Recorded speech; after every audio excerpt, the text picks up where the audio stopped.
Saudara, saya sudah bersama dengan ahli hukum pidana Universitas Indonesia, Bapak Chudri Sitompul. Pak Chudri, terima kasih untuk waktunya, Pak. Iya.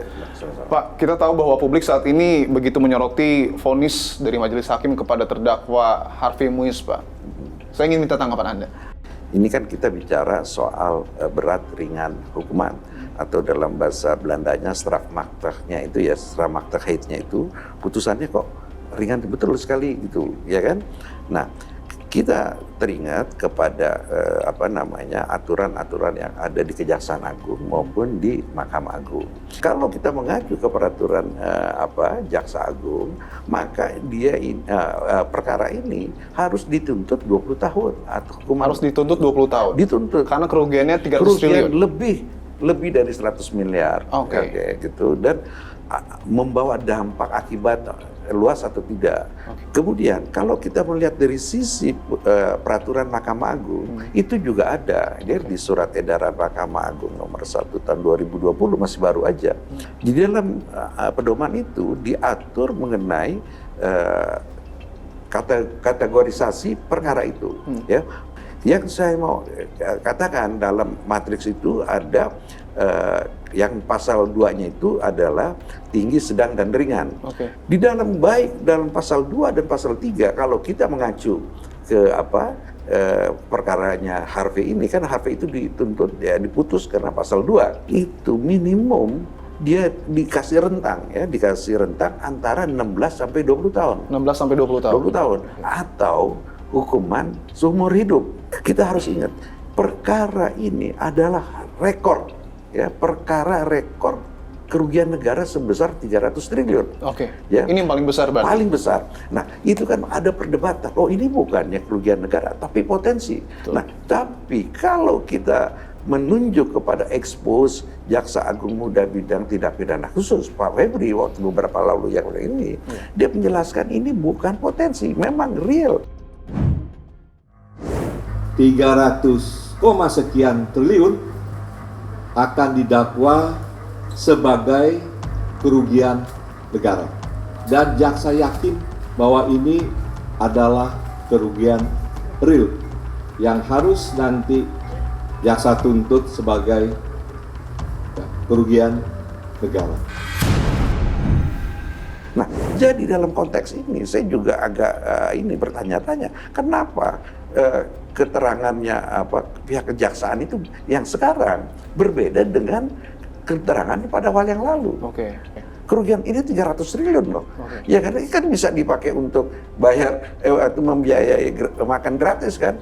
Kenapa kita harus minta minjem ke luar negeri, ke negara orang? Kenapa nggak dipotensi seperti ini? Nah, jadi saya kira itu juga policy atau diskresi penuntutan. Kita pertanyakan dendanya itu ringan lagi kayak gitu loh. Saya bilang 300 kerugian negara itu sama dengan 10%. Nah, kita itu negara kita lagi defisit 600 triliun. Ya itu kan setengahnya defisit kayak gitu. Saya ingin juga menyoroti soal vonis yang kemudian dilayangkan oleh majelis hakim, Pak Chudri, karena beberapa pertimbangan yang kemudian dinilai meringankan terdakwa adalah disebut majelis hakim menyebut bahwa tuntutan jaksa pertama terlalu berat karena peran dari terdakwa ini tidak signifikan, Pak. Harvey Muiz dinilai bukan komisaris, bukan juga direksi, dan juga bukan pemegang saham. Begini, di dalam SEMA itu juga diatur apakah dia itu pelaku, ya dadar istilahnya, atau middle pelaku penyerta, ya kan, atau dia pembantuan. Tapi kalau kita lihat ini, dia itu adalah pelakunya. Ini perkara pidana, bukan perkara perdata, nggak ada hubungannya dengan jabatan posisinya dia. Dia itu ya secara faktual perannya apa? Gitu. Nah, kalau Harvey itu yang bagi-bagi duit ke sana, yang ngatur pertemuan di sini, ya, itu kan dia sudah terbukti gitu. Tidak hanya fasilitator tetapi juga eksekutor, begitu ya, Pak? Karena secara ini pidana ini fisik loh, ya bukan karena jabatan. Jadi apa tindakan fisik yang dilakukan oleh Harvey itulah kayak gini.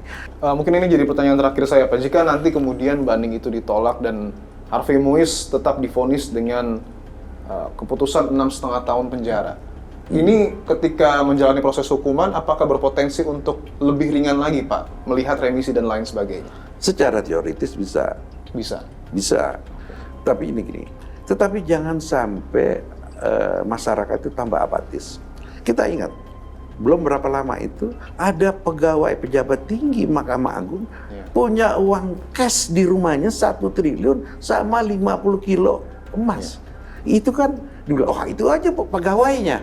Iya kan, stafnya begini. Jangan sampai pengadilan masyarakat itu sudah nggak percaya terhadap pengadilan. Tetapi saya mau katakan, nggak semua hakim itu begitu, iya kan? Nah, hakim-hakim yang jujur itu banyak. Teman saya yang jujur ada, ya, sampai dia pensiun nggak punya rumah ada. Ya. Oke, ini juga berarti jadi tantangan untuk kemudian lembaga peradilan dan tentunya Mahkamah Agung menjawab keraguan publik ya Pak ya? Iya, saya kira begini, ya kita mengharapkan dari Presiden Prabowo, dia itu kan dalam kasusnya itu dia memeriksa surat perintahan ya hakim kabinet. Saya juga minta, ya kan, kalau nggak salah itu ada di Menko Polkam itu ada des korupsi kalau nggak salah. Menko Polkam itu des ininya ikut bergerak gitu. Ikut bergerak juga? Iya, untuk ini kan gitu. Jadi ya maaf ya, kalau kita mau membenahi ya memang harus kayak begitu, nggak bisa cara lain. Oke. Pak Chudri Sitompul, ahli hukum pidana Universitas Indonesia, terima kasih untuk waktunya Pak. Oke, sama-sama.